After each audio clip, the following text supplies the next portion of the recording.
त्रिदेव। इस सृष्टि में त्रिदेव यानी कि 3 देवों का वास है।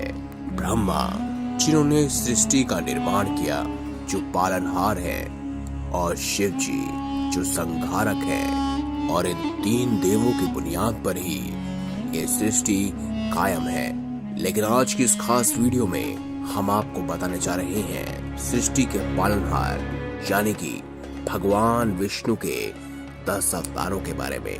क्या आप जानते हैं कौन सा है उनका 5वां और 7वां अवतार? नहीं, इसीलिए हम शुरू करेंगे शुरुआत से और जानेंगे उनके 10 अवतारों के बारे में। इसीलिए वीडियो में बने रहिए और वीडियो को अंत तक जरूर देखिए ताकि आपको सही और सटीक जानकारी मिल सके। आप देख रहे हैं द भक्ति चैनल को। अगर अभी तक आपने सब्सक्राइब नहीं किया तो सब्सक्राइब कर लीजिए। भगवान विष्णु का पहला अवतार था मत्स्य अवतार यानी कि एक मछली का अवतार।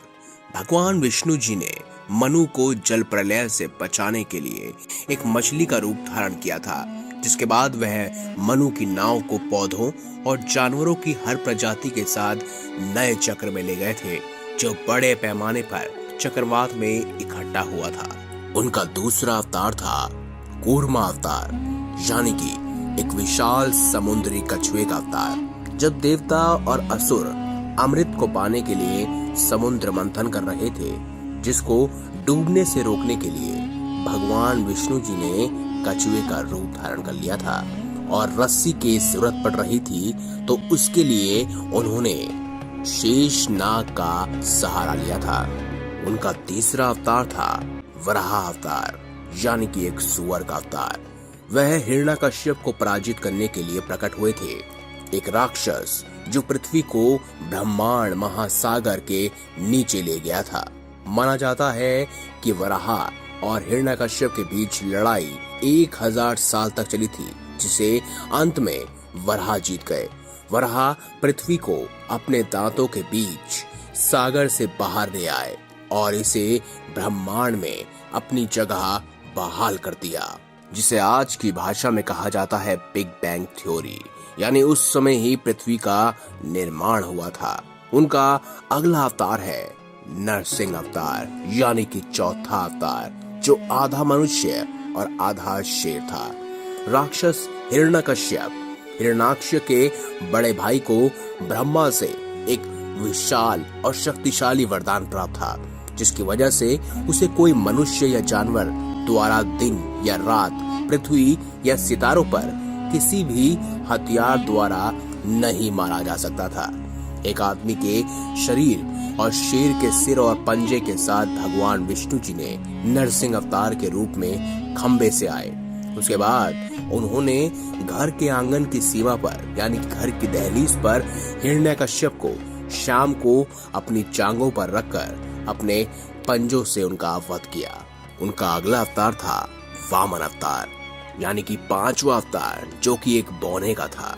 भक्ति और तपस्या के साथ बलि हिरण्यकश्यप के चौथे वंशज दृढ़ता के देवता इंद्र को पराजित करने में सक्षम हुए थे और तीनों लोकों पर अपना अधिकार कर लिया था। देवताओं ने विष्णु से सुरक्षा की अपील की तो वह एक बौने ब्राह्मण के रूप में उतरे। राजा के अश्वमेध यज्ञ के दौरान वामन बलि के पास गए। बलि ने उनसे उनकी कोई भी मांग पूरी करने का वादा किया। वामन ने 3 पग भूमि के लिए कहा यानी कि 3 पैर भूमि के लिए, जिससे बलि सहमत हो गए। उसके बाद उन्होंने अपने आकार को विशालकाय बना दिया और अपने पहले ही चरण में धरती, दूसरे चरण में स्वर्ग को नाप लिया। बाली ने महसूस किया कि यह वामन विष्णु अवतार थे। सम्मान में राजा ने अपना सर उनके सामने झुका दिया और कहा कि वह अपना तीसरा पग मेरे ऊपर रख दे। अवतार ने ऐसा ही किया, पर इस प्रकार बलि को अमरता प्रदान हुआ। फिर बलि और उनके दादा प्रहलाद की प्रशंसा में वामन ने उन्हें पाताल का शासक बना दिया। उनका अगला 6वां अवतार था परशुराम अवतार यानी कि फरसा के साथ एक खास योद्धा। वह जमदग्नि और रेणुका के पुत्र थे और उन्हें शिव की तपस्या के बाद कुल्हाड़ी मिली थी। कहते हैं वह एक ब्राह्मण और क्षत्रिय के बीच कर्तव्यों के साथ हिंदू धर्म या योद्धा संत में पहले ब्राह्मण क्षत्रिय हैं। राजा कार्तवीर्य अर्जुन और उनकी सेना ने अपने आश्रम में परशुराम के पिता का दौरा किया और संत उन्हें दिव्य गाय कामधेनु के साथ खिलाने में सक्षम रहे। इसीलिए राजा ने गाय की मांग की, लेकिन जमदग्नि ने इनकार कर दिया। क्रोधित राजा ने आश्रम को नष्ट कर दिया और गाय को साथ ले गया। तब परशुराम जी ने राजा को अपने महल में मार डाला और उनकी पूरी सेना को नष्ट कर दिया। बदले में कार्तवीर्य के पुत्रों ने जमदग्नि की हत्या कर दी। परशुराम ने पृथ्वी पर प्रत्येक क्षत्रिय को मारने के लिए शपथ ली और उनके खून से 5 झीलों को भर दिया। आखिरकार उनके दादा ऋषि रुचेका उनके सामने उपस्थित हुए और उन्हें रोक दिया। वह एक चिरंजीवी यानी कि अमर है और आज भी माना जाता है कि वो महेंद्रगिरी पर्वत पर तपस्या कर रहे हैं। विष्णु जी का 7वां अवतार राम अवतार। अयोध्या के राजकुमार और राजा, जिन्हें मर्यादा पुरुषोत्तम भी कहा जाता है, वह हिंदू धर्म में आमतौर पर पूज्य अवतार है और उन्हें एक आदर्श और वीर पुरुष के रूप में माना जाता है। उनकी कथा हिंदू धर्म ग्रंथ रामायण में सुनाई गई है। उनकी धर्मपत्नी सीता का अपहरण लंका के राक्षस राजा रावण ने कर लिया था और वह लंका गए और राक्षस राजा को मारकर सीता को बचाया। ये पूरी कहानी रामायण की आप सभी जानते ही होंगे। बढ़ते हैं अगले अवतार की तरफ। उनका 8वां अवतार, जिसे कहा जाता है कृष्ण अवतार। कृष्ण अवतार के बारे में भी आप जानते ही हैं। कृष्ण इस सूची में 8वें अवतार माने जाते हैं। कहा जाता है उन्हीं की वजह से धर्म स्थापित हुआ। वह प्रेम, चंचलता और बहुत सारे विभिन्न किंवदंतियों के नायक हैं। महाभारत हो या फिर अपने मामा कंस के वध की कथा, ये सब आप जानते ही हैं। बढ़ते हैं अगले अवतार की तरफ, यानी कि 9वें अवतार की तरफ, और वो है साक्षात बुद्ध भगवान। जी हाँ, बौद्ध धर्म के संस्थापक गौतम बुद्ध को हिंदू धर्म में विष्णु के अवतार के रूप में आमतौर पर शामिल किया जाता है।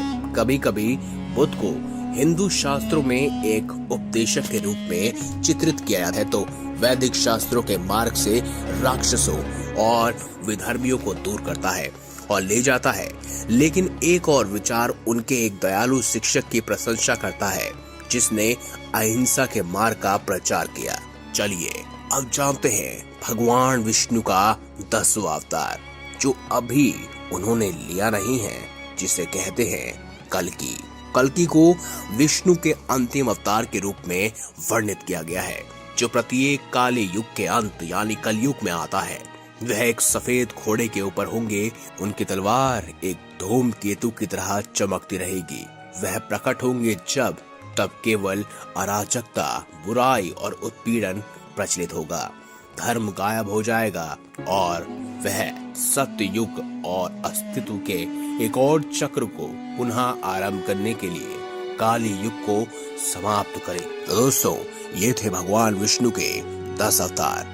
आप कमेंट करके जरूर बताइएगा कि आपको उनका कौन सा अवतार सबसे प्रिय है। और अगर आप भी ऐसी ही खास वीडियोस आगे चाहते हैं, आप चाहते हैं हम ब्रह्मा के अवतार या शिव जी के अवतार लेके आए, तो भी कमेंट बॉक्स में जरूर लिखिएगा और चैनल को सब्सक्राइब अवश्य कीजिए, क्योंकि भक्ति में ही असली शक्ति है।